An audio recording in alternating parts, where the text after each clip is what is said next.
নমস্কার, কেমন আছেন সবাই? আমার একটি ভ্লগে আপনাদেরকে সকলকে স্বাগত জানাচ্ছি।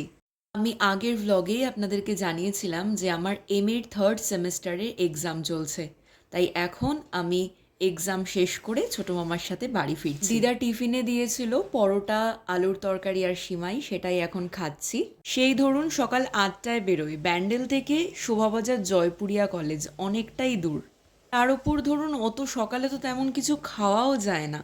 এক্সাম শেষ হবার পর এত খিদে পেয়ে যায়, তখন দিদার হাতের খাবারটা না জাস্ট অমৃত লাগে।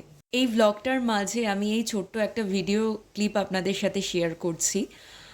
আমি যখন এক্সামের পড়া পড়তে পড়তে প্রচণ্ড ক্লান্ত হয়ে পড়ি, তখন এই মানুষটাই আমাকে রাতের পর রাত জেগে রিভিশনগুলো দেয়ানো করায়। সত্যি বলতে কি বলুন তো, মায়ের পর যদি কেউ সত্যি নিঃস্বার্থভাবে ভালোবেসে থাকে, তাহলে সেটা মায়ের মাই হয়, মানে দিদাই হয়।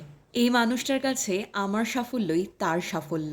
আর ঠিক এই মানুষটার কাছেই আমার অনুপস্থিতিতে আপনি আমার নামে একটাও বদনাম করলে আপনার একটা শব্দতেও তিনি ছাড় দিয়ে কথা বলবেন না।